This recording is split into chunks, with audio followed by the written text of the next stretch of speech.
Souvenez-vous de Jonathan Braconnier, chef d'entreprise, il se trouvait là tout à l'heure. Il nous disait, vous savez, parmi les fondamentaux, il y a la connaissance des plantes, non seulement pour aujourd'hui, mais également parce qu'aujourd'hui, nous sommes lancés dans une dynamique qui est la transition climatique, ou plutôt l'évolution climatique, et il faut en tenir compte aujourd'hui. Quand l'UNEP fait des concours sur la reconnaissance des plantes, permettez-moi cette caricature à la De Funès. C'est pas que c'est mauvais, c'est très mauvais. Et du coup, il faut un rattrapage. C'est vraiment un fondamental du métier dans lequel il faut vraiment aller de façon profonde et de façon étendue. D'où l'idée de TEPIC. TEPIC, Test of Plant Identification and Knowledge. TEPIC, c'est un logiciel qui va vous être exposé maintenant. 2 ingénieurs y travaillent. Il s'agit de Sandrine Huette et de Lucie Benoît, ingénieurs en développement de projets à l'Agrocampus d'Angers. Leurs travaux ont commencé en 2020, puis-je vous demander de les accueillir.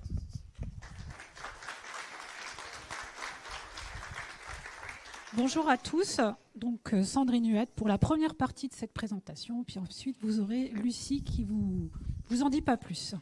Donc TEPIC, Test of Plant Identification and Knowledge, ou une autre façon de présenter ce projet, c'est des outils numériques pour la reconnaissance et connaissance des végétaux. Comme Monsieur Braconnier vous l'a présenté tout à l'heure, l'a rappelé, ce sont des fondamentaux pour le métier de paysagiste.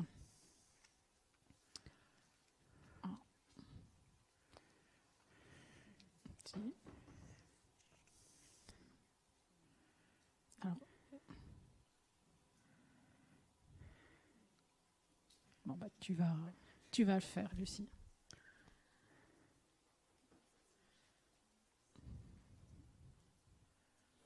Ok. TEPIC, c'est quoi? Alors, très succinctement, l'idée, c'est de vous donner une grande idée de ce qu'est TEPIC. Il y aurait beaucoup de choses à dire sur ce projet.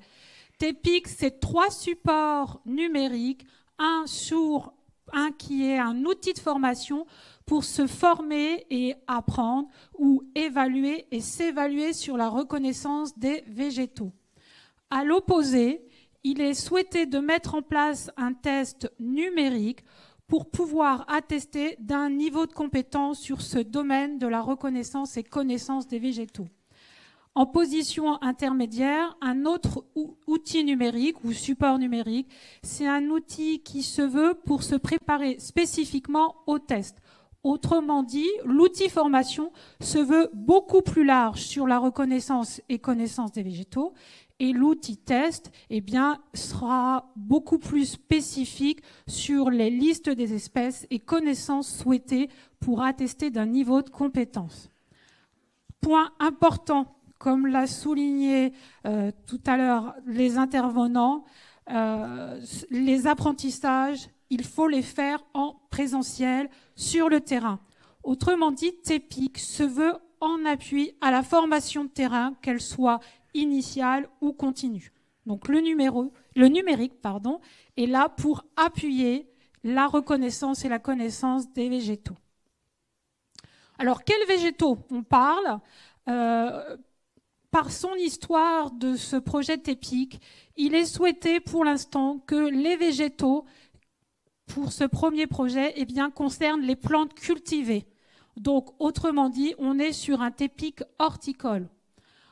Mais, comme vous le savez, il y a actuellement, les plantes sauvages ont aussi leur place dans l'horticulture parce que soit elles sont des espèces qui sont des plantes supports. Si on pense aux haies champêtres, on utilise, il y a dans certains cas, on utilise des espèces endémiques du milieu. Ou sinon, ces plantes sauvages, eh bien, elles font partie de la production et il faut savoir les gérer, savoir si on les maintient ou les maintient pas, si elles sont vraiment gênantes.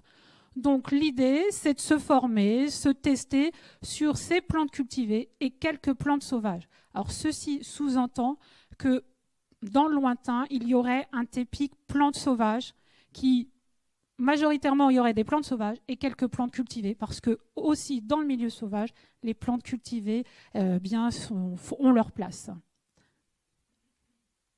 Alors un TEPIC pour qui? Donc là, je vous disais un TEPIC plante horticole. Donc ce TEPIC se veut pour la filière horticole au sens très large. Donc le paysage, les pépinières, la jardinerie, le maraîchage, la floristerie aussi. Et donc voilà tout le secteur professionnel de la plante cultivée. Un TEPIC pour qui? Quel est le public visé par ces outils numériques, que ce soit pour se former et se tester? Eh bien, les apprenants, que ce soit en formation initiale ou continue, quel que soit l'âge. TEPIC se veut comme un outil qui permet de se former tout au long de sa vie. Le public souhaité également, cet outil se veut un outil pour les enseignants formateurs qui forment ces jeunes apprenants. Les professionnels, donc vous, chefs d'entreprise, mais aussi vos salariés. Donc on veut mettre en place ces outils pour que vous puissiez y avoir accès. Alors on a ce souhait aussi d'intégrer quand même les jardiniers amateurs, donc à l'époque du numérique. Voilà, il ne faut pas les oublier, ils puissent également se former librement et puis aussi se tester.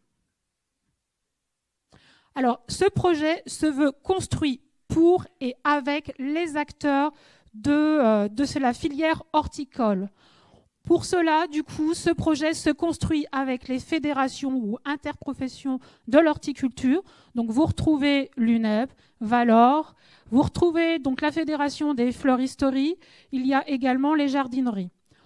Autre partenaire du projet TEPIC avec qui on construit, donc toute la réflexion se fait avec eux, eh bien c'est tout un collectif de l'enseignement technique agricole et aussi un collectif de l'enseignement supérieur, donc sur l'enseignement de la reconnaissance et des végétaux horticoles. Alors, en termes, les grandes idées de TEPIC, alors là on vous les présente par rapport à l'innovation pédagogique et technique, donc le thème d'aujourd'hui. Ce qu'il faut avoir en tête, c'est que ce projet TEPIC va s'appuyer sur 2 bases de données qui sont reconnues pour leur fiabilité, mais également pour leur richesse en liste d'espèces, en connaissances sur les végétaux et en photos. Donc Floriscope, qui est hébergé à Plantécité, que vous connaissez. Il y a Floradata, qui est hébergé à Tela Botanica. Nos données sur la base de données de plantes TEPIC, donc ces données vont être issues de ces 2 bases de données. On va également s'appuyer sur les données de VGstock. Tout ceci va nous conduire eh bien, à avoir des informations sur les plantes et des photos, donc des informations fiables et riches, donc un très grand nombre d'informations. Autre particularité de la conception de ce projet, eh bien, c'est de pouvoir générer, puisqu'on est là pour se former, puisqu'on est là aussi pour se tester, s'évaluer, donc ça veut dire question. Donc on apprend, mais on ne se teste pas en répondant à des questions. Il y a la volonté... Oh, donc là, ça a marché. Ça a été trop vite.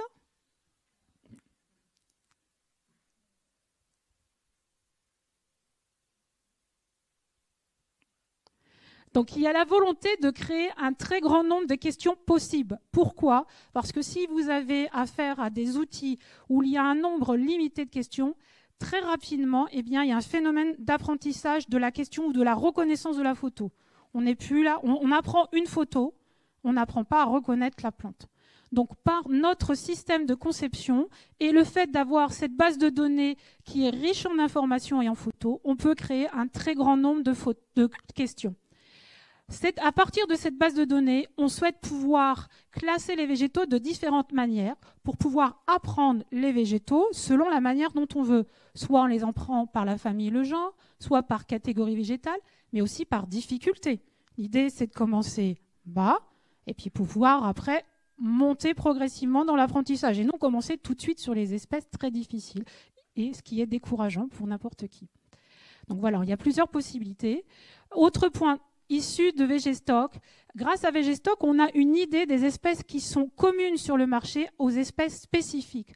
Autrement dit, ça permet de tester les candidats sur des espèces communes, c'est-à-dire donc supposées être faciles à reconnaître puisqu'elles sont communes, et de tester les candidats sur des questions, sur des espèces plus difficiles, c'est qui sont très très spécifiques. Donc là, on a cette volonté de créer un test ou de se former en créant des questions faciles à difficiles. Autre point important, cette base de données est remise à jour régulièrement, donc une fois par an. Donc on se met notamment à l'ordre du jour de ces espèces communes à spécifiques sur le marché. Autre point, en niveau innovation pédagogique et technique, pour ces deux outils, formation et préparation au test, les deux idées clés, c'est de pouvoir les concevoir de façon à mettre en place une progression et une différenciation pédagogique. Autrement dit, il y a un souhait que l'apprenant, quel que soit l'âge, quand je dis apprenant, on est là pour apprendre, que l'apprenant ou celui qui se prépare au test puisse s'entraîner à sa vitesse et par les entrées de travail, donc d'où le petit symbole là, par les entrées de travail qui le souhaitent. Tout ça pour maintenir une motivation et commencer progressivement et pas se décourager tout de suite. Donc concernant le test EPIC, donc là, attester d'un niveau de compétence. On n'est pas là pour, c'est pas un certificat, c'est-à-dire on n'est pas là pour dire j'ai mon certificat de reconnaissance des végétaux ou je l'ai pas. On est sur un test. Un test, ça veut dire qu'on a un score général en reconnaissance et connaissance des végétaux. Autre particularité par rapport à ce test EPIC, c'est aussi que l'on souhaite mettre en place un score en fonction des usages. Donc on a un score général et un score pour les plantes d'intérieur, un score pour les plantes d'extérieur, les plantes spontanées, donc les plantes sauvages, l'alimentaire et les plantes concernant l'industrie. Donc ça permet aux candidats, mais aussi aux chefs d'entreprise qui souhaitent recruter un candidat, de situer le niveau de compétence de la personne, si elle est plus sur les plantes d'intérieur ou plus sur les plantes alimentaires. En TEPIC, TEPIC a commencé fin 2020. L'année 2021 a été essentiellement portée sur la conception de ces 3 supports numériques. Et à l'automne, donc d'ici quelques semaines, on va pouvoir enfin commencer le développement informatique du test EPIC et de l'outil test, l'outil de préparation au test. Donc pour nous, c'est important de pouvoir enfin, toutes nos idées, pouvoir les mettre... c'est un développeur, on va recruter une entreprise, et donc devoir mettre ça en action. Et donc l'idée, c'est d'aboutir à un premier test EPIC fin 2022. Par rapport à l'outil formation, donc là, il y a une grosse réflexion à mener avec tous les acteurs, que ce soit les enseignants formateurs, mais aussi les apprenants. Et donc là, on va dire que c'est encore à l'état de chantier. Ça a commencé en 2021 et ça va se poursuivre en 2022. Donc là, pour créer un outil en appui à l'enseignement. Et donc là, merci de votre attention. Et puis maintenant, ça va être à vous de jouer avec Lucie. On va vous faire un petit test EPIC.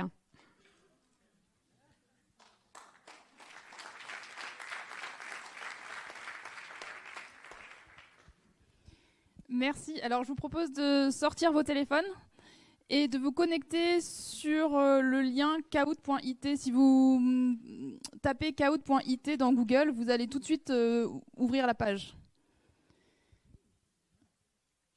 Ouais, alors attends.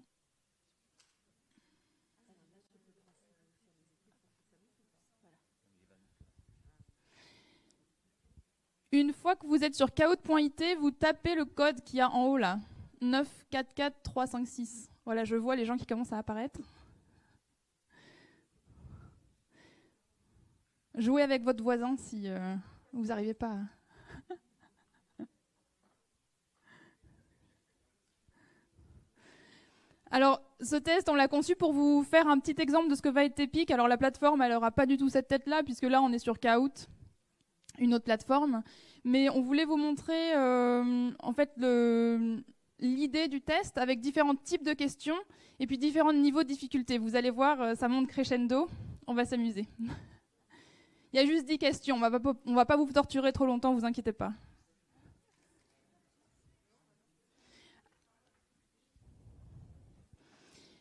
Et là, ça va vous montrer aussi ce qu'on aimerait être. Comment ?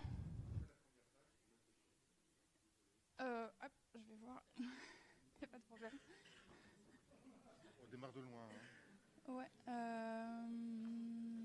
Alors je pense que... Alors non. C'est bizarre. Hop. Est-ce que vous pouvez le remettre ? Août. Ouais. Un seul T.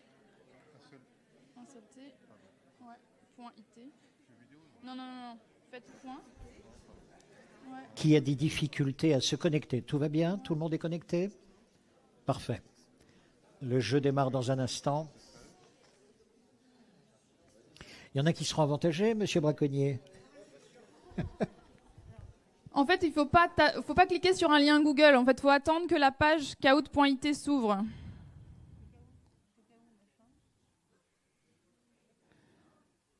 Si vous tapez sur un lien, ça vous emmène sur d'autres options pas trop compréhensibles.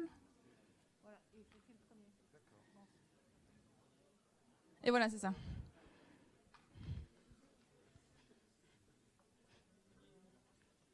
Ouais.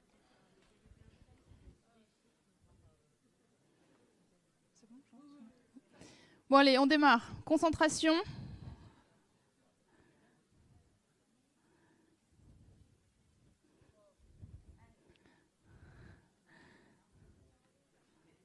Donc vous avez 20 secondes pour répondre à la question. Vous voyez, vous avez des couleurs qui correspondent sur votre téléphone. Donc quelle est cette première plante ?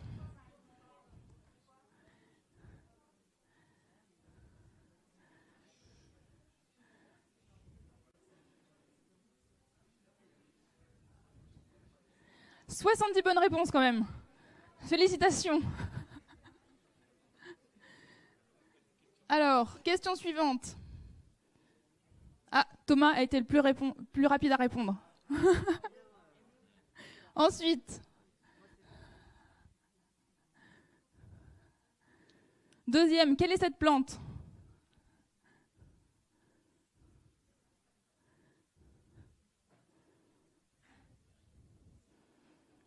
On ne vous a pas aidé, hein, on n'a mis que des noms scientifiques.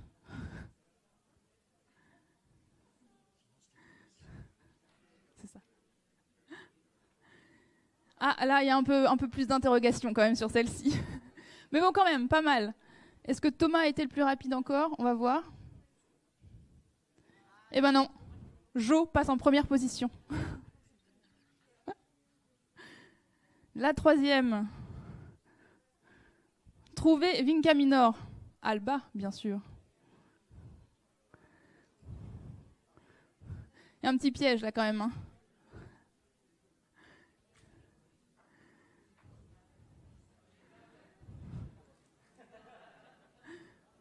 On est là pour se rendre compte de ce que subissent tous les élèves c'est ça.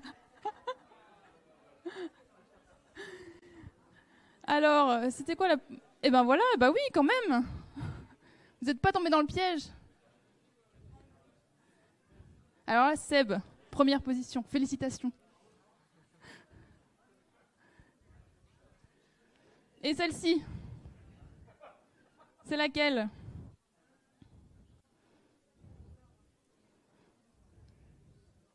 Ça commence à se corser un petit peu.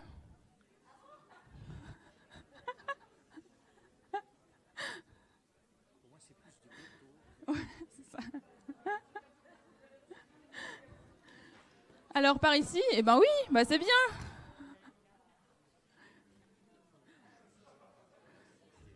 Ah, Do remonte dans les scores.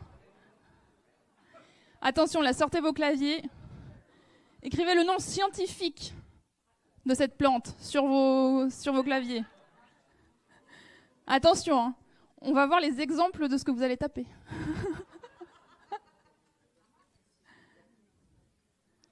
Ah oui.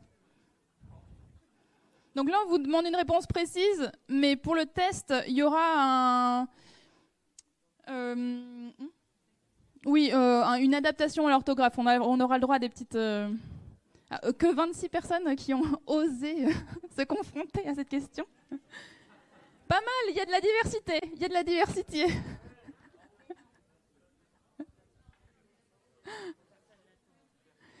Alors ouais, là, ça commence à se compliquer, là.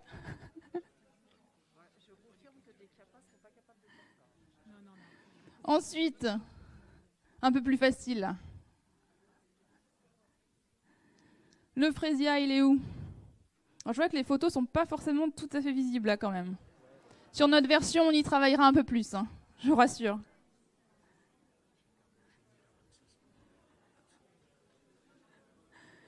Il y a un peu plus de volontaires sur cette question. Eh bien, très bien.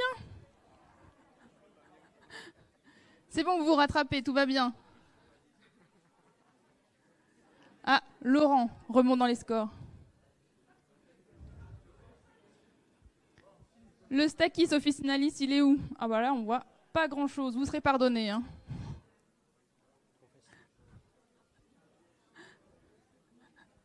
Oh non, il n'y a pas de piège.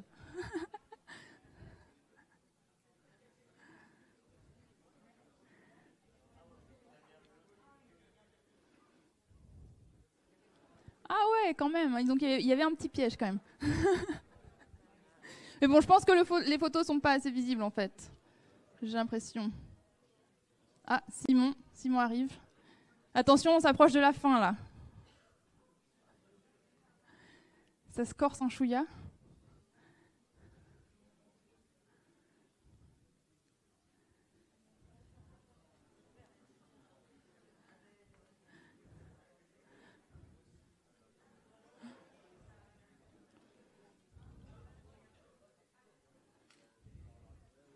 Pas mal.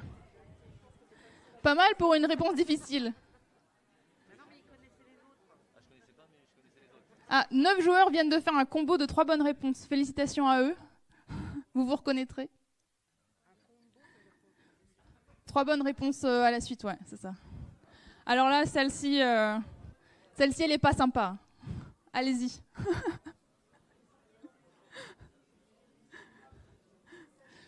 Moi, j'ai répondu par un petit smiley le jour où j'ai essayé. Vous avez le droit aussi. Un point d'interrogation, ça marche aussi.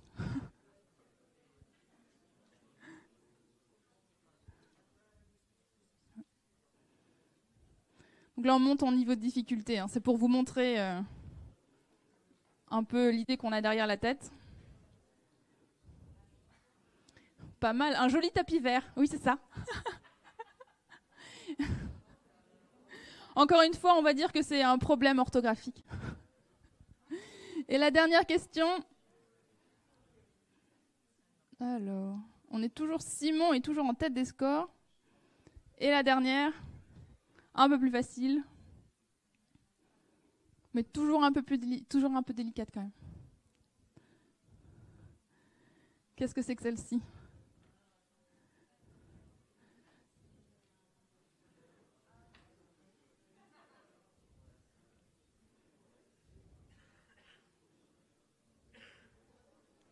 Eh ben ouais, elle n'était pas facile celle-ci, hein. C'est pareil. Alors, les gagnants. Attention, le podium révélateur. Jérôme, félicitations. Simon aussi.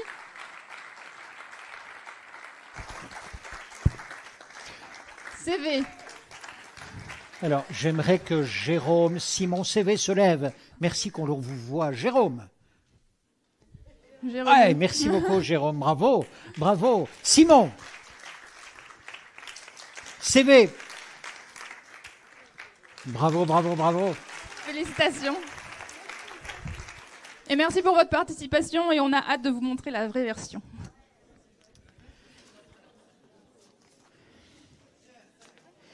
Je dois reconnaître que pour ma part, c'était plus un jeu de loto qu'autre chose.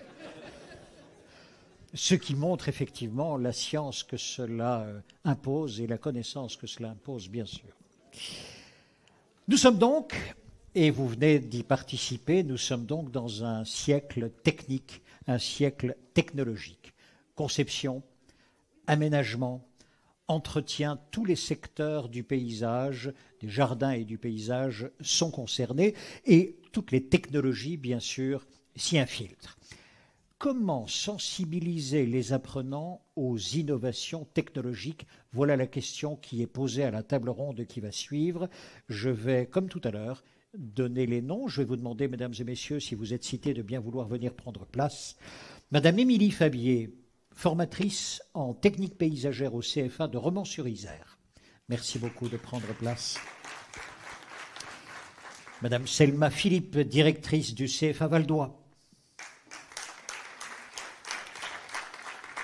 Manuel Jamet, responsable de formation au CFA Val-d'Oise. Merci. Pierrick Grisel, chef d'entreprise. Pierrick Grisel, merci. Paul Saint, apprenti chez Ludovic Blanc, paysagiste.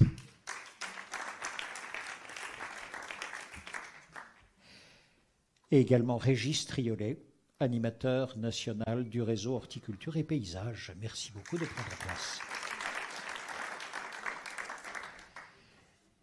Avez-vous des micros? Oui, tous les micros sont là. Sont-ils allumés? Nous allons vérifier. Monsieur Triolet, je démarre avec vous, si vous voulez bien prendre un micro. Merci beaucoup. Vérifiez qu'il est allumé. 1, 2. Oui. Superbe. Animateur national du réseau Horticulture et Paysage. Il s'agit de l'enseignement de tous les métiers du jardin. La démarche pédagogique, actuellement, c'est une démarche projet. Nous sommes d'accord là-dessus? Alors, je dirais que dans la continuité de la réforme des référentiels, il a été souhaité de favoriser la mise en situation d'observateurs. Et je vais faire le lien avec un plan national qui s'appelle Enseigner à produire autrement. Et dans le premier axe de ce plan national Enseigner à produire autrement, c'est la parole de l'apprenant. C'est-à-dire que l'apprenant, il doit être accompagné, écouté, et on doit être facilitateur dans la façon d'observer des situations professionnelles dans lesquelles on l'immerge, soit au contact des entreprises professionnelles, soit au sein des exploitations associées dans les écoles de formation, les exploitations horticoles. Alors dans les établissements de formation, il y a les domaines, on appelle ça les espaces paysagers. Alors ce qui est important, c'est dans le basculement pédagogique, c'est enseigner à produire autrement, c'est accompagner ces jeunes qui sont invités à comprendre en tant qu'observateurs, activer des outils pour analyser et trouver des pistes de solutions à des solutions, à des situations problématiques. Alors, à tout niveau de formation. Alors pour ce faire, c'est une complicité au sein des équipes pédagogiques et c'est une refonte sur les rubans pédagogiques. C'est-à-dire que c'est plus de la connaissance descendante, on est sur de la connaissance qui s'apprend en situation. D'accord. Le matériel, dans tous ces projets en question, dans cette pédagogie générale, il prend sa place où? La technologie prend sa place où? Alors au niveau technologie, le ministère de l'Agriculture, à travers donc, des bureaux d'aide et de soutien au développement agricole et des partenariats pour l'innovation, auxquels je suis rattaché, accompagne l'émergence des projets au sein des équipes pédagogiques, des établissements, pour faciliter donc l'acquisition des matériels, des équipements, pour faire en sorte, en collaboration avec les professionnels, qu'on soit en posture de démonstration. C'est-à-dire que l'outil moderne, innovant, les robots, les drones, les outils de gestion, les smartphones, les logiciels, doivent être des objets qui doivent immerger, inonder, entre guillemets, le quotidien des apprenants, avec notamment l'arrivée et l'émergence des nouvelles technologies qui sont maintenant du quotidien en entreprise. Les enseignants, c'est aussi un cheminement, parce qu'il faut accompagner en termes de formation continue toutes ces équipes pédagogiques qui doivent se les approprier. On connaît, avec des modalités d'échange, des plateformes collaboratives, c'est pas toujours évident. Le premier accès, ça dépend des générations. Donc cet accompagnement s'inscrit dans la durée. Arrive-t-il, par exemple, que de temps en temps, oui, un apprenant soit en avance sur certains points? Une anecdote, le constat, c'est quelquefois vous avez des apprenants qui sont nés, la plupart avec, et vous avez des apprenants qui sont des accompagnants. C'est-à-dire qu'au niveau des équipes pédagogiques, ils sont des démonstrateurs. Et lorsqu'on leur demande, par exemple, de valoriser une expérience à travers un clip vidéo, à travers une mise en ligne, suite à une démonstration réalisée au sein d'un chantier, ce sont les premiers à manipuler ces outils-là, et ils sont donc facilitateurs auprès des équipes pédagogiques. Alors l'accompagnement se fait sur la mise en forme, c'est qu'ils ont une compréhension qui soit pédagogiquement aussi partageable, et que dans la scénarisation du montage, il faut une compétence identifiée dans les équipes pédagogiques pour ce faire. Ce que je retiens dans tout ce que vous dites, premier point, c'est on n'approche pas la technologie par éclat, par moment, c'est une immersion. Premier point. Deux, qui a la connaissance? Ce n'est pas nécessairement l'enseignant. Ici, il faut beaucoup d'humilité, j'imagine, dans l'état d'esprit de l'enseignant lui-même. Il est avec les apprenants, nous sommes ensemble, nous sommes à la découverte d'une pratique éventuellement nouvelle. Nous sommes d'accord là-dessus? On est tout à fait d'accord. Parfait. Et si je peux me permettre, juste rajouter que l'animation nationale du réseau a pris naissance en 2008. C'est 53 écoles publiques et 23 écoles privées. Donc ça, c'est une reconnaissance nationale identifiée à travers tous les partenaires. Il y a 3 mots-clés que j'aimerais partager avec vous. C'est la notion d'agilité, au sein de ce réseau. Réactivité, pour être au plus près du quotidien, des équipes pédagogiques en immersion dans les écoles. Et ensuite, c'est proximité. C'est-à-dire que l'échange se fasse au fil de l'eau et que la valorisation à travers la communication soit aussi un processus de mise en vitrine. Et non, on est là pour ça. En termes d'animation nationale, sur des serveurs et des publications, on contacte avec la presse professionnelle aussi. Merci Donc, je vous invite à engager les échanges et à bien poursuivre. Merci. On n'a pas fini avec vous. Madame Émilie Favier, vous êtes formatrice en technique paysagère au CFA de Romans-sur-Isère. Et Madame Martina, je nous disais tout à l'heure, vous savez, c'est vrai, il y a des cadres, bien sûr, que l'on doit respecter dans l'enseignement, mais chaque établissement a cette possibilité aussi d'innover et vous ne vous en êtes pas privé. S'agissant du BTS, vous avez usé de cette possibilité de pouvoir rédiger un module d'initiative locale. Pour rédiger le vôtre, ce fut une initiative commune. Expliquez-nous, comment avez-vous fait? D'où vient l'idée et comment avez-vous fait? En fait, nous avons mis en place le BTS aménagement paysager à la rentrée 2020. Donc, courant l'année 2019, on a construit ce BTS. Pour cela, nous avons rencontré les professionnels, nous les avons réunis, nous les avons invités pour échanger avec eux, pour voir quelles étaient leurs attentes. Et au cours de la discussion, on a réussi à savoir quelles étaient leurs attentes pour les MIL, donc les modules d'initiative locale, donc qui sont l'initiative des établissements et du territoire. Et donc c'est de la demande des professionnels qui avait pu être rédigé le MIL sur la robotique et les innovations et le numérique. Donc si je suis ce module-là, qu'est-ce que j'apprends ? Alors là, c'était la demande des professionnels. Du coup, je me suis rendue à Paysalia sur le salon pour voir quelles pouvaient être les innovations. On a pris des contacts. Le centre de formation est en lien avec l'UNEP. Donc, on nous a mis en contact aussi avec Anthony Guiton de la commission innovation qui a pu nous guider. Et nous avons pu, sur cette semaine, développer de nombreuses innovations donc, sur le numérique, les logiciels, sur la robotique, robotonte, etc. Et drones. Donc, il y a Pierre Grisel qui est intervenu également. Qui est intervenu pour construire ce module également. En tant qu'intervenant. En tant qu'intervenant, vous y étiez. C'est-à-dire, qu'avez-vous appris? Quel est l'usage, la pratique que vous avez fait partager à vos apprenants? Alors l'idée, voilà. Donc Pierre Grisel, pardon, chef d'entreprise. Oui, pardon. L'idée, voilà, était. Émilie m'a contacté du coup via Anthony Guiton pour montrer à quoi servent les drones dans les jardins, puisque moi je m'en sers personnellement pratiquement tout le temps. Ils permettent à la fois de vous faire gagner du temps, ils permettent aussi de faire des calculs, donc ils vous accompagnent en fait tout au long de vos chantiers. C'est là où c'est intéressant, il faut juste savoir les utiliser. Et le but de cet objectif, c'était donc de participer donc au MIL avec le CFA de Romans et de montrer aux apprenants quelle était l'utilisation des drones dans les jardins. Ça fait combien de temps que vous avez quitté vous-même votre filière apprenante? Alors cela fait maintenant 4 ans que j'ai quitté. Cela fait 4 ans. Est-ce qu'on vous avait appris à piloter un drone? Pas du tout. Est-ce qu'on vous avait appris ce qu'était un drone pour l'univers du paysage? Non plus. Donc ce que j'aimerais comprendre, c'est où vous avez été pêcher ce savoir-là pour devenir aujourd'hui intervenant dans un module d'initiative locale. Alors, cela a commencé il y a un certain temps. Je suis passionné aussi d'informatique, d'électronique. Pourquoi? Voilà, puisque mes parents travaillent dans ce domaine-là. Donc vous avez des parents qui sont informaticiens, qui sont électroniciens. Parfait. Qui connaissent donc la Depuis tout petit, votre berceau, c'est une puce. C'est ça. On est d'accord. Bon. Et donc, poursuivez l'histoire. Une puce électronique. Et oui, il s'est passé cette passion pour les drones qui s'est formée avec le temps, donc au fil des années, même avant de commencer la filière jardin.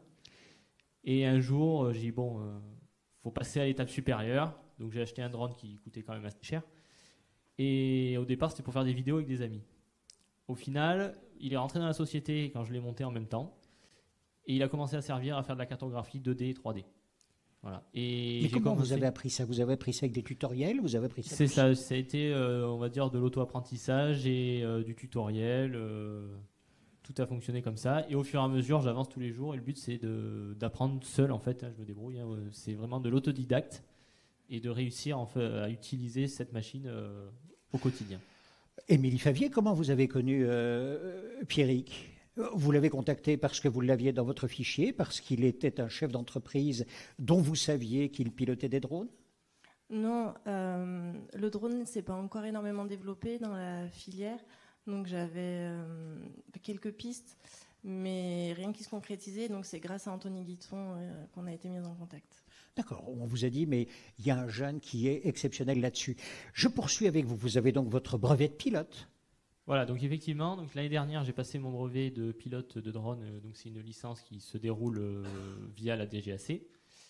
Et donc on vous apprend donc toute la connaissance de vol, donc au niveau aviation civile, puisque vous devez connaître l'aviation civile. Et après, on vous apprend aussi donc le pilotage de drone dans un centre de formation agréé. Merci beaucoup pour votre première intervention. Émilie Favier, je poursuis avec vous. Aujourd'hui, votre module, il est opérationnel, il est là puisque Pierrick a déjà donné cours. Il est opérationnel. Oui. Quel est le premier bilan ? Alors, quel est le premier bilan que l'on tire ? Bon, c'est quelque chose qui sort du commun de ce qu'on peut apporter jusque-là aux jeunes, et je pense qu'ils ont été satisfaits.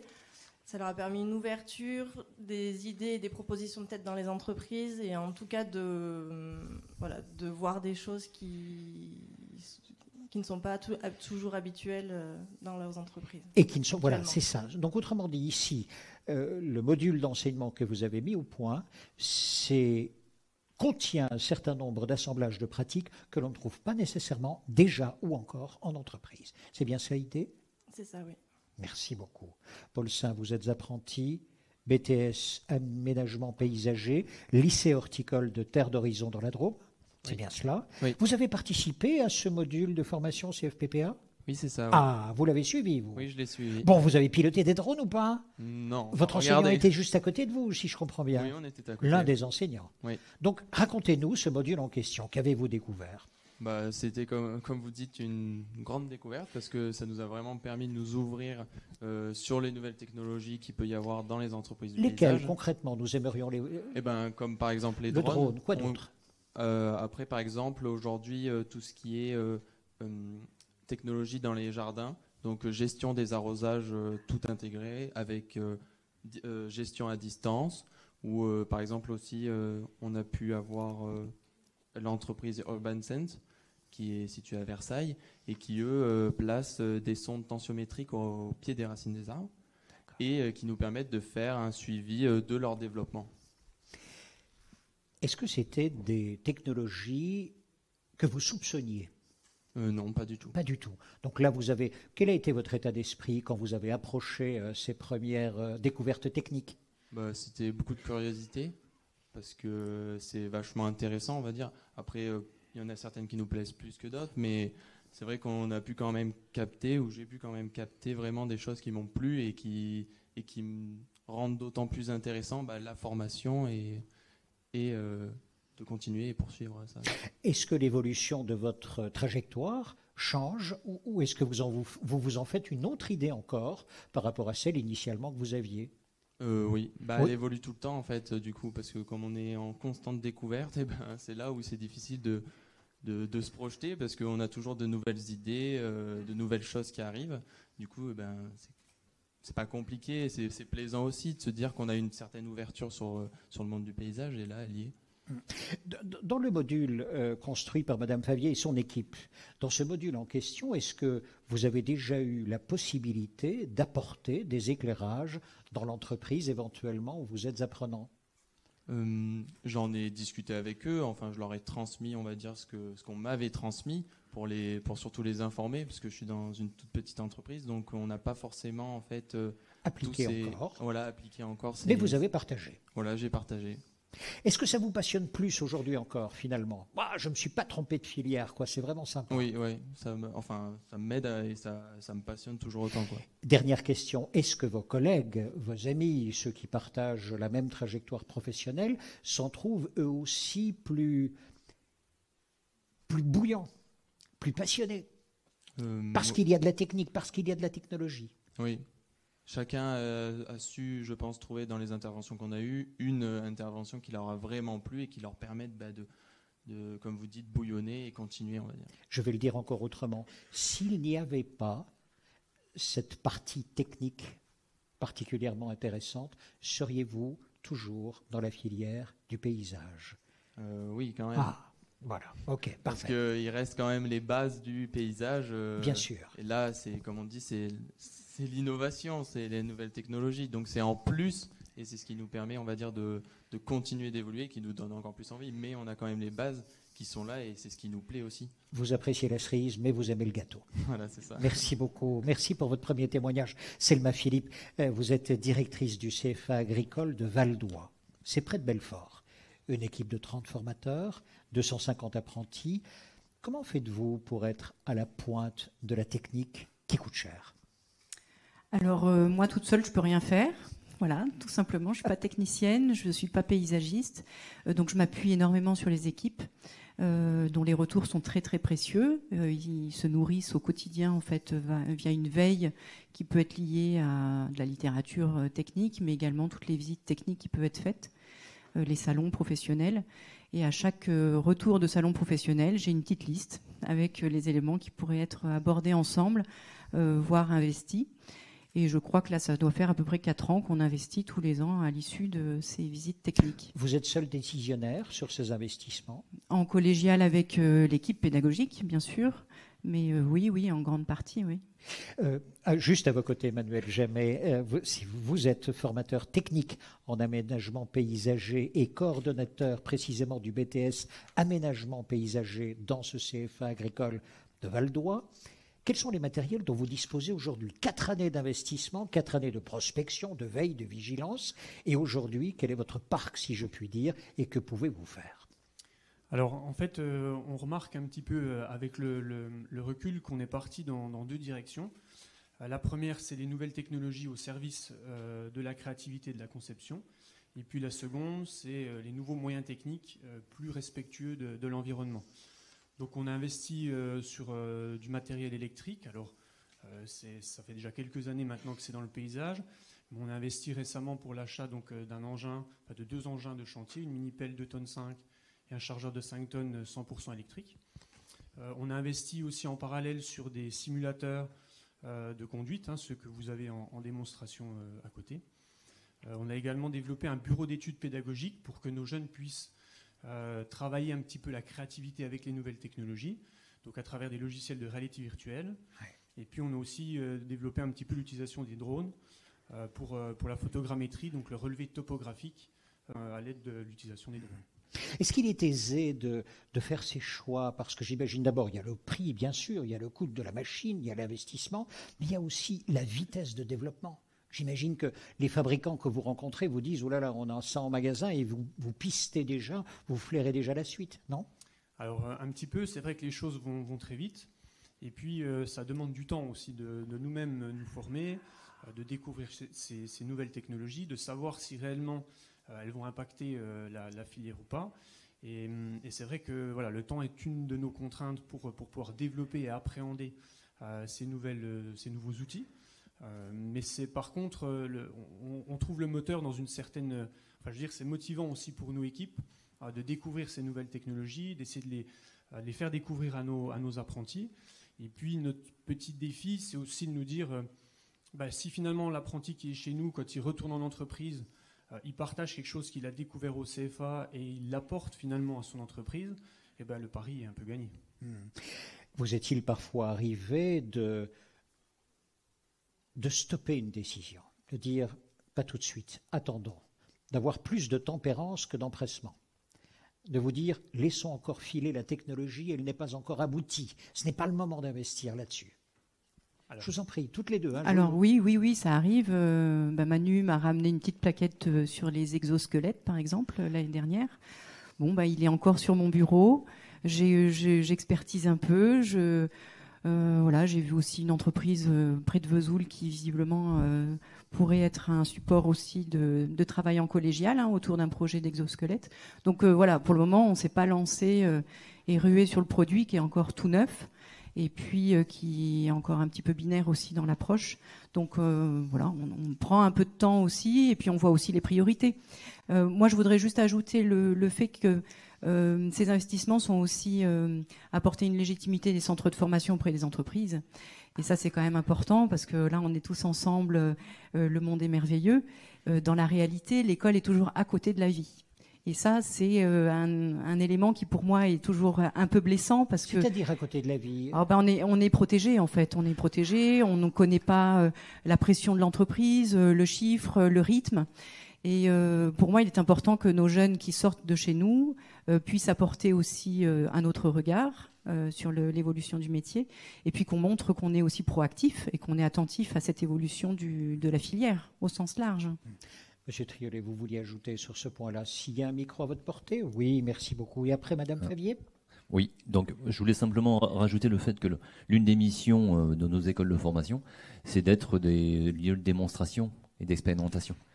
Et à travers ça, l'idée de showroom, entre guillemets, ou de mise en vitrine, permet d'avoir des allers-retours des équipements, mais ça nécessite une collaboration forte et une relation ancrée avec les acteurs économiques du territoire.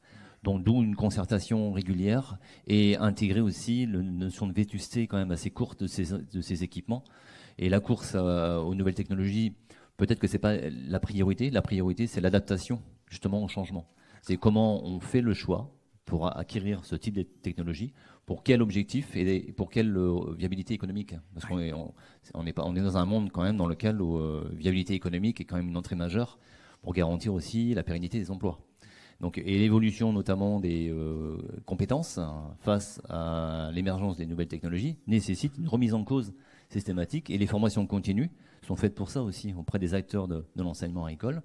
Et là, il faut constamment aussi intégrer dans le processus d'accompagnement des équipes pédagogiques, et c'est le cas, de faire en sorte qu'on ait des têtes de réseau dans nos écoles de formation qui soient en veille sur ces objets-là. Voilà, et je suis ravi d'entendre que la présence dans les salons sont réguliers et que les éléments déposés sur les bureaux des équipes de direction soient renouvelés, voilà, quelque part, et que la pérennité est quand même assez courte. Donc c'est important parce que le monde professionnel, il a besoin aussi qu'on soit un petit peu en avance si possible, surtout pas en retard. Voilà. Émilie Favier, de votre côté, dans la construction de votre module d'initiative locale, est-ce que dans les concertations avec vos équipes, il y a eu à un moment donné des moments où vous avez ralenti votre réflexion, précisément parce qu'elle n'était pas encore mûre, parce que vous vous dites laissons-nous du temps, plutôt que d'aller sur une impatience, d'aller sur une urgence? Est-ce que la notion de temps est importante? Voilà, je simplifie ma question. Dans le choix du matériel. En tout cas, par rapport à ce mille, l'intérêt était justement d'essayer de découvrir un maximum de nouvelles technologies et d'innovations.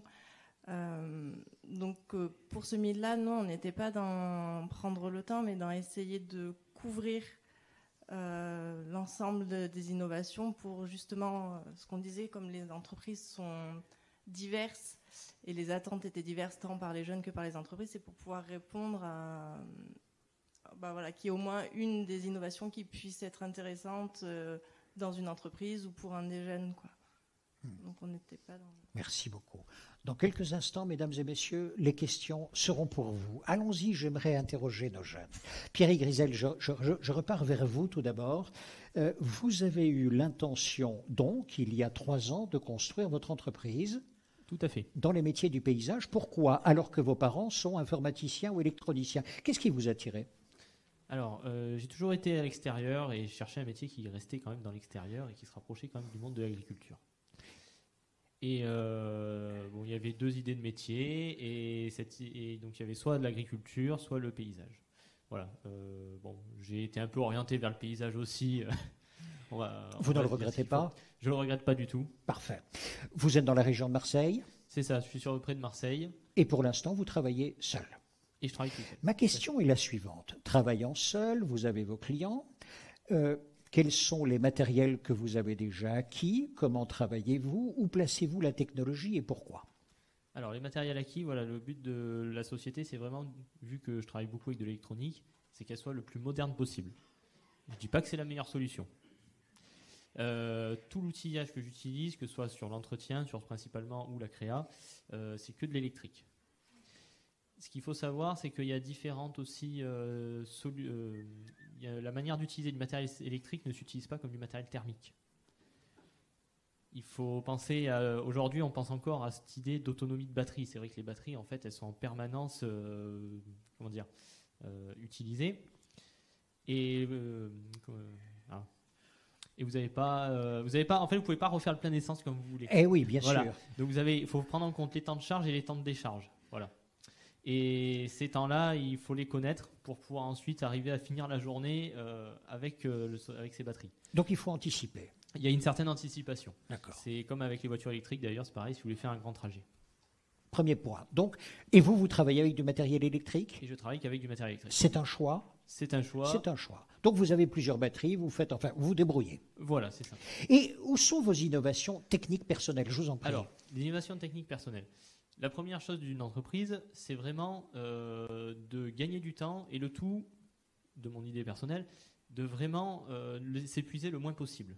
Donc, à chaque fois, ça sera une innovation, on va dire, simple, mais qui va permettre de s'épuiser moins. Vous voyez, le dernier exemple que j'ai dernièrement, après avoir mis tout un gazon à niveau, râteau, règle, pour qu'il soit parfait, vous étiez épuisé, vous êtes fatigué, vous dites bon, maintenant il faut rouler le gazon après avoir semé les graines. Bon, c'est ça. Le rouleau, il pèse combien là celui-ci pèse à peu près 50 kg. 50 kg. Voilà. Bon. Ou bien vous le faites, et combien? La parcelle, elle faisait combien ou que vous deviez... Alors la parcelle faisait à peu près 500 mètres carrés. Ah ben joyeux. Ça fait voilà. Combien de temps? Si vous le faisiez à la main, ça fait combien de temps? À peu près le même temps que si je l'avais fait avec la technique que j'ai utilisée. Quelle technique avez-vous utilisée? Et donc cette fameuse technique, c'est tout bête. La tondeuse est électrique, c'est une pélinque. Donc elle est équipée de tout un système électronique qui permet de gérer soit les lames, soit les roues et de gérer tout ça. Ça, c'est vous qui l'avez ajouté? Non. Non, elle est équipée tout du déjà. Constructeur. En fait, l'idée, c'est d'utiliser ce qui est existant pour se simplifier la vie. Bon, qu'avez-vous fait? Voilà. Et donc du coup, en fait, tout simplement, j'ai pris une sangle, vous attachez le rouleau et puis la tondeuse traque le rouleau. Voilà, c'est tout simple, mais au moins vous forcez pas. Vous gagnez du temps. Ça va paraître bête pour certains. Hein. Non, mais attention, l'innovation n'est jamais quelque chose de spectaculaire nécessairement. Ouais. Ça vous a permis, si je comprends bien, de travailler votre parcelle dans le même temps. Dans le même temps. Avec moins de fatigue. Avec moins de fatigue. Et du coup, après, vous êtes plus reposé. L'étape suivante, ce sera de piloter le motoculteur. L'étape suivante, déjà, elle est en cours de développement. C'est quoi? C'est un crochet d'attelage pour le. c'est un crochet d'attelage fiable pour la tondeuse. Voilà, plutôt que votre ceinture, ce serait sympa. Voilà. Bon, premier point. Mais est-ce qu'à un moment donné, vous avez envisagé de piloter, comme vous pilotez les drones? L'idée serait de le faire. Donc, l'idée est dans mon coin. Les cartes électroniques sont sur le bureau, je ne dis pas le contraire. Effectivement, ça serait de pouvoir piloter la tondeuse via le téléphone, en Bluetooth ou en Wi-Fi, comme vous voulez. Et ça, vous allez le faire seul? Et ça, je pense que je vais travailler avec Pélinque, je vais leur en parler, histoire que... C'est ça, mais c'est quelque chose qui est à votre portée technique. C'est tout à fait. Je veux dire par là que les savoirs, vous ne les avez peut-être pas, mais vous les acquérerez et vous mettrez au point ce modèle en question, qui existe sur le marché ou pas? C'est-à-dire un motoculteur télécommandé sur lequel on peut accrocher différents matériels finalement. Ça existe, mais sur du plus gros outillage. Ah, pas sur de petits sur lesquels vous travaillez vous. C'est ça. Voilà, vous avez des porte-outils thermiques qui permettent donc de porter des rotavators, des broyeurs, tout ça, mais ce sont des grosses machines qui sont très lourdes et qui sont plus faciles à mettre en œuvre. Oui. Sur du tout petit, il faut bricoler. Dans votre génération, dites-moi, vous êtes un cas particulier ou bien ils sont tous comme vous? Non, je suis complètement à part. Vous êtes il y a aussi des poissons volants, mais c'est pas la majorité des gens. D'accord. Non, mais bien sûr. Ah oui, évidemment. Merci beaucoup, en tous les cas, pour votre témoignage. Je comprends d'autant mieux que vous soyez intervenu dans votre module, Madame Favier, tel que vous l'avez conçu, construit. Et ceci nous donne, évidemment, une idée du savoir où il peut se trouver et comment venir l'agréger sur des modules très réglementés, très, très clairs que vous offrez à l'ensemble de vos apprenants. Paul Saint, merci beaucoup d'être parmi nous. Vous êtes donc en alternance, dites-nous. Oui, en alternance, donc entre entreprise et école. Décrivez-nous l'entreprise où vous travaillez. Alors moi, je suis dans vraiment une toute petite entreprise où on est 4, dont 2 apprentis. C'est encore plus petit que votre voisin, hein, vous êtes 4. Enfin, plus grand, pardon, que votre voisin. Il est tout seul. Et du coup, j'ai que mon patron, un chef d'équipe, et après on est 2 apprentis. Donc on est c'est une petite équipe, mais où on a des gros liens. Et c'est pour ça que je l'ai choisi. Et c'est vrai qu'on la technologie, comme on parle de la technologie dans notre entreprise, je ne la retrouve pas dans mon entreprise. Hein. C'est pas très grave, hein, parce que je l'ai choisi quand même, parce que il y a la base du métier, c'est ce qui me plaît. Mais dans l'entreprise où on est, et je pense qu'il y a plein de petites entreprises qui n'ont pas encore ces outils-là, ou qui ne sont pas informés malheureusement des outils-là. Est-ce que votre patron est un type comme moi, c'est-à-dire qui appartient au siècle passé? Dites-moi. Non, il peut être assez ouvert, mais il a quand même cette réticence, on va dire, sur les nouvelles choses, quoi. D'accord. Et donc, quand vous discutez avec lui, vous lui dites bien sûr ce que vous apprenez dans votre établissement, et vous lui en parlez. Oui. C'est libre. Oui, Quelle est sa réaction? C'est toujours difficile, on va dire. Enfin, c'est pas que c'est difficile, mais comme on est jeune, il y a toujours cette différence entre nous qui apportons quelque chose en fait à l'entreprise. Il l'entend, mais et on n'a pas la même puissance de parole que pourraient avoir, par exemple, nos formateurs ou même d'autres personnes qui font ces innovations ou qui font ces technologies. Avez-vous l'impression que cette entreprise, du coup, pourrait faire beaucoup mieux, beaucoup plus vite peut-être, ou avec d'autres moyens que ce qu'elle fait actuellement? Peut-être. Après, c'est aussi un choix du chef d'entreprise de comment il veut développer son entreprise et quelle tournure il veut lui donner. Là, dans ce cas-là, il veut rester à ce stade-là parce que ça fonctionne et c'est un confort aussi. Hein, donc, je ne vois pas pourquoi je devrais changer. On est d'accord. Votre trajectoire personnelle, du coup, est-ce que vous allez la lier longtemps à cette entreprise?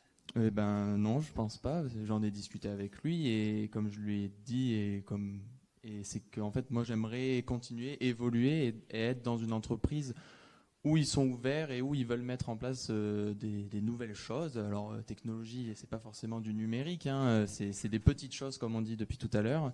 Et qui nous permettent d'évoluer et avancer.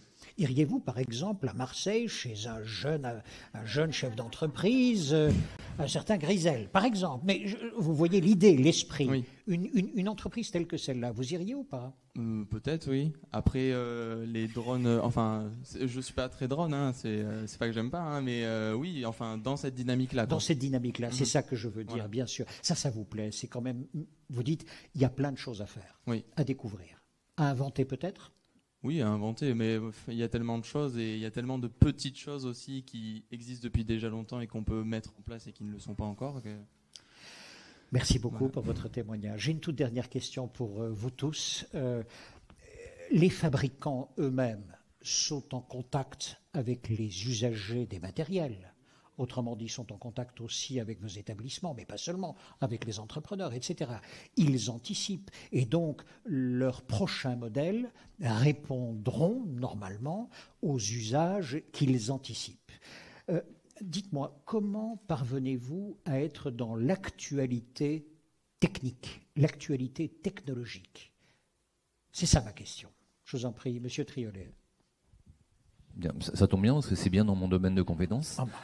En tant qu'animateur national, le but c'est de faire en sorte que tout ce qui est innovation, processus d'émergence et d'innovation, ce soit quelque chose qui soit partagé collectivement. Et l'échange, la mutualisation pour innover, c'est collectivement. Alors comment ça se traduit? Ça se traduit à travers des séminaires, des colloques, des salons, etc. pour lesquels la communication doit traverser l'ensemble de l'établissement de formation pour que tout se sache et que lorsqu'il y a quelque chose d'innovant, de remarquable et d'implication des équipes pédagogiques, qu'on en parle, que ce soit mis en vitrine et que en retour, le monde professionnel aussi, à un moment donné, quand il y a des choses à faire valoir en termes d'attente, d'accompagnement et de compétences sur les capacités à une activité très spécifique, que l'information arrive, on se concerte et ensemble, on construit les appels à projets, les réponses à appels à projets et on équipe les établissements pour répondre aux attentes. Monsieur Favaldois, dites-nous, expliquez-nous, comment faites-vous pour être à jour ou pour pouvoir vous donner le temps de discerner?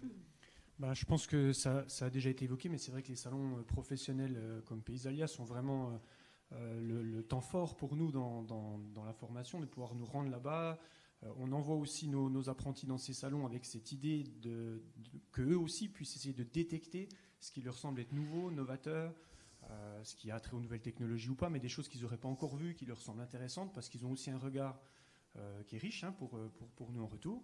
Et puis après, c'est vrai qu'en suivant l'actualité de manière générale, on sait que les nouvelles technologies, c'est quelque chose de très vaste, et on voit parfois des nouvelles technologies apparaître pas forcément en lien avec le paysage, mais où on sent peut-être par la suite des applications qui pourraient s'y développer.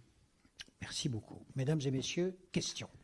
Alors, je vous donne la parole dans un instant. Sachez simplement, nous avons un temps imparti pour une table ronde. Vous serez vraisemblablement frustrés si vous ne parvenez pas à poser votre question. C'est une belle nouvelle déjà. Ça veut dire que la curiosité est énorme, le désir de savoir important.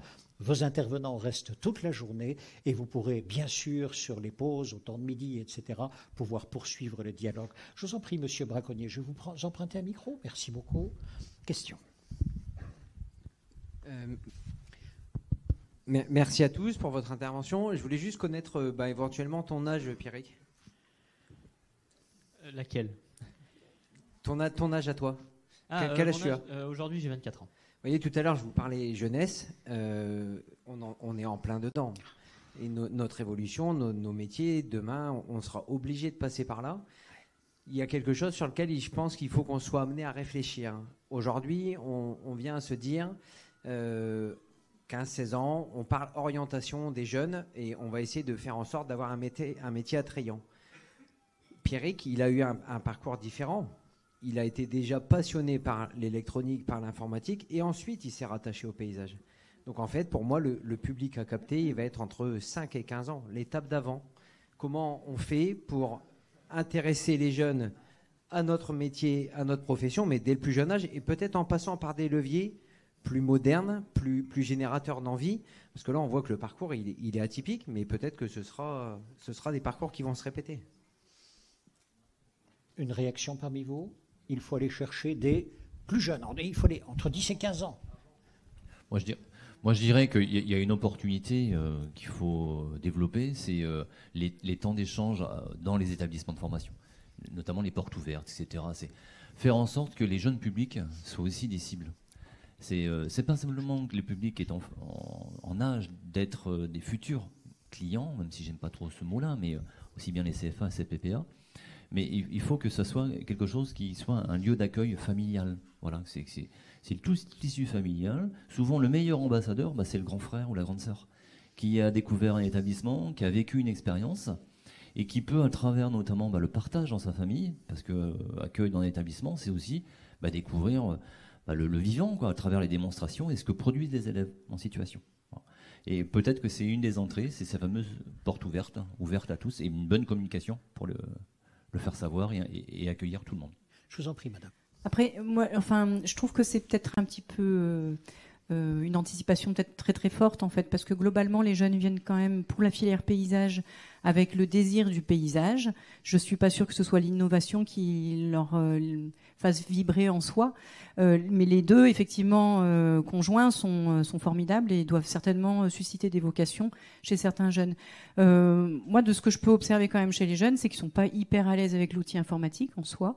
Et certainement pas nos jeunes du paysage qui sont absolument pas scolaires et recherchent justement du sens avec avec les éléments en fait, tout simplement.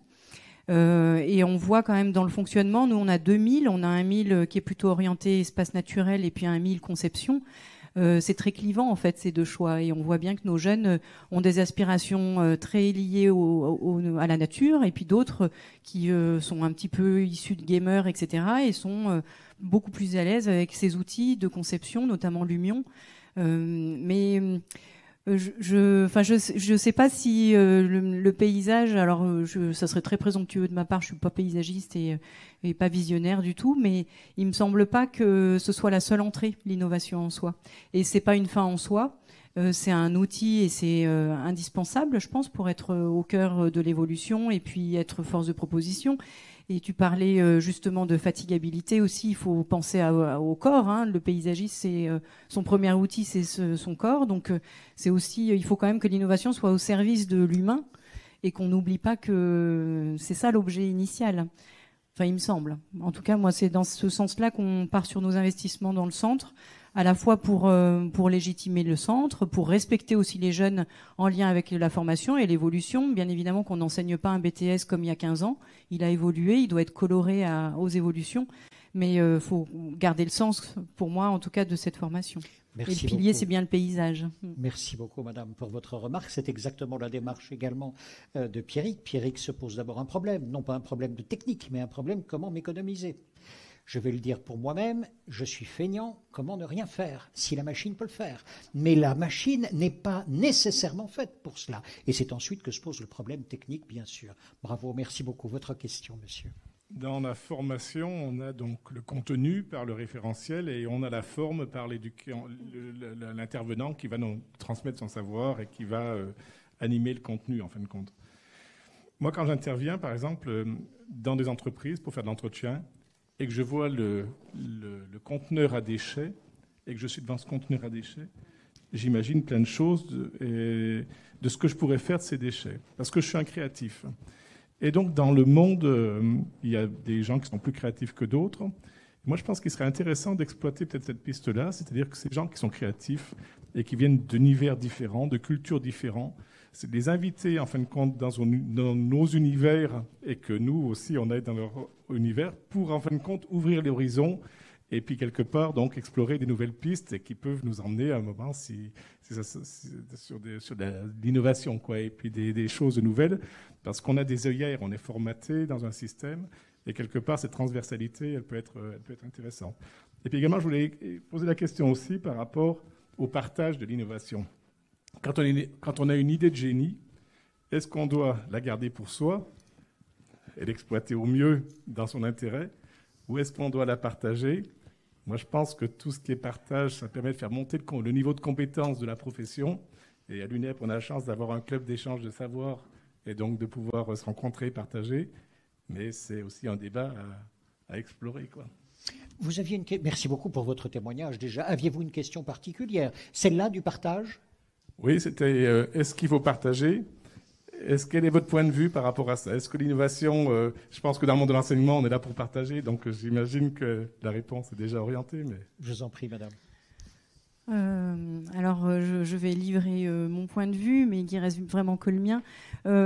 Partager déjà en équipe, c'est indispensable. Après, ça va être mon point de vue qui est lié à une directrice de CFA, qui est dans un monde où la formation est un marché. Et bien évidemment que quand on a l'impression qu'on a touché peut-être une petite pépite, humblement certes, on a envie de la garder, de la faire briller pour les autres, voilà, auprès de nos candidats, mais la garder un petit peu pour nous quand même, avec une petite fierté aussi. Souvent, on se dit, tiens, on l'a bien réussi, on est content. Mais donc c'est un partage qui va être limité dans le sens où on est tous un peu concurrents dans le monde de la formation et que c'est un marché. Pierrick, Paul et ensuite Monsieur Triolet. Pierrick, faut-il partager ou pas? Alors là-dessus, vous êtes chef d'entreprise. Je suis dubitatif. Ah. Alors oui, partager des petites astuces, tout ça, il n'y a pas de souci. Au contraire, il faut. Après, il y aurait certains trucs qui seraient... Bon, après, voilà, je reste chef d'entreprise. Hein, mais certains trucs qui peuvent faire gagner de l'argent, faut déposer un brevet. Là-dessus... Paul, on partage ou pas? Merci beaucoup, Pierrick. Moi, je vais dire que oui, parce que nous, on est toujours là, ouverts à surtout recevoir, en fait, parce qu'on peut partager un peu nos connaissances, mais nous, on n'est pas forcément créateurs, en fait. Donc, du coup, je pense qu'il faut quand même que nos professeurs ou les chefs d'entreprise nous transmettent ce qu'eux trouvent, par exemple. Monsieur Triolet?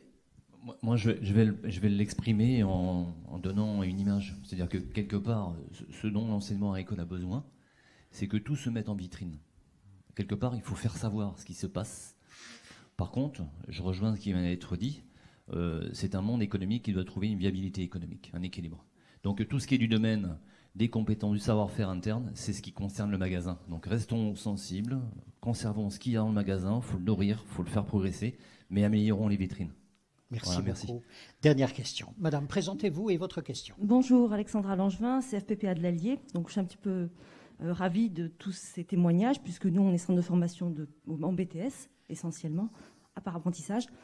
On a une plateforme de formation à distance. On fait de la formation pour adultes à distance. On a donc le milieu d'innovation technologique, on l'a depuis 7 ans. On se retrouve confronté aujourd'hui à un problème technique. Donc, je voudrais savoir comment est-ce que vous gérez ça, vous, en tant que centre de formation, puisque nous, derrière, nos teams ne suivent pas. On a Lumion, on a Nova, on a Dreamfloor, on a Altagem, on a tout un tas de logiciels. Et derrière, on se retrouve confronté à des gens qui, informatiquement, n'ont pas évolué. Donc, comment est-ce que vous avez géré ça ? C'est une énigme Si vous avez ce souci, d'ailleurs, parce que peut-être que vous ne l'avez pas. Alors, on a eu des temps d'accompagnement avec Lumion, par exemple. On a fait venir l'entreprise Lumion pour former une partie de l'équipe. Après, on ne fait pas boire un âne qui n'a pas soif. Donc, on a une partie de l'équipe, effectivement, qui peut être réfractaire et qui a du mal, en fait, à se déplacer de cette zone de confort. Donc, moi, j'ai l'impression de m'appuyer quand même beaucoup sur les mêmes équipes. Ça, c'est un petit peu frustrant. Mais voilà, après, on fait confiance. Mais effectivement, oui, on aura des points de blocage avec des personnels qui ont du mal, tout simplement, comme certains de nos jeunes, d'ailleurs, qui ont du mal avec l'outil informatique. C'est la même chose dans les équipes. Madame Favier ? Nous, on ne rencontre pas encore cette problématique parce que comme le BTS est encore tout jeune, on avance petit à petit, donc pour le moment. Bon, merci beaucoup. Monsieur Triolet, sur cette question-là, rien de pas... Désolé, mais... Je suis assez bavard, donc si vous me donnez le micro... Non, mais simplement en réaction, oui, en réaction de ce que je viens d'entendre... C'est pas la réaction, c'est la réponse. La réponse que je peux donner, simplement, c'est qu'une communauté se mobilise autour de ça et que les sachants, à un moment donné, se mettent au service de ceux qui sont plus en difficulté. Ça veut dire que c'est du management, c'est qu'en interne, il faut que la culture du partage et l'accompagnement s'installe. C'est facile à dire, mais après, c'est comment on le met en œuvre. C'est une longue histoire. C'est l'histoire du centre de formation, c'est les personnels qui sont sur une ligne de phase de départ. Donc là, il faut gérer aussi, parce qu'ils ont aussi des choses à transmettre dans le relais, et les jeunes qui arrivent, ils ont aussi des choses à transmettre. Donc il faut que tout le monde se retrouve sur un même objet. C'est au service de la structure et des personnes accueillies en termes de formation.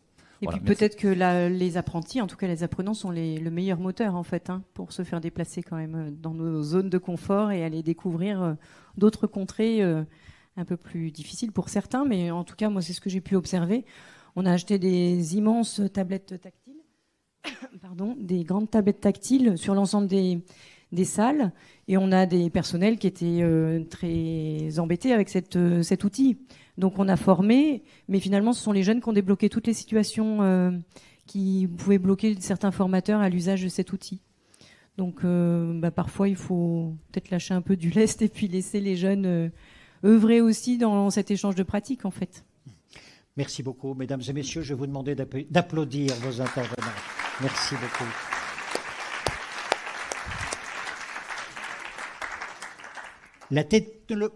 La technologie, finalement, dans tout ce qui a été dit, n'est qu'une réponse. La question est, avez-vous le problème ? Si vous n'avez pas le problème, cette technologie ne vous servira pas à grand-chose. C'est exactement ce qui a été dit ici. On examine d'abord le marché, mais le marché des solutions, en s'interrogeant, est-ce que nous rencontrons ce problème ? Et une fois que vous vous êtes posé la question, la question suivante, c'est qui pour partager le savoir ? Une machine avec un mode d'emploi, c'est ce que nous connaissons, sauf vos smartphones. Ils n'ont plus de mode d'emploi. Ici, regardez bien, les modes d'emploi viennent d'un peu partout. Comme les solutions aux problèmes, elles peuvent venir d'un peu partout. C'est Pierrick ici qui est vraiment l'exemple type de cette nouveauté, de ce que nous rencontrons. Où est le problème ? Je construirai ma solution. Et la solution technique n'est peut-être pas déjà sur le marché. La deuxième chose, Pierrick aussi, à 24 ans, fait partie désormais d'un BTS, d'un module en tous les cas, d'un module apprenant d'un BTS tout à fait particulier. Merci beaucoup pour votre attention. Merci aussi pour votre participation. Nous avons une troisième table ronde. Ce sera en tout début d'après-midi avec une question. RSE, est-ce important, intéressant pour vos collaboratrices, collaborateurs ? Merci pour votre attention. Bon appétit.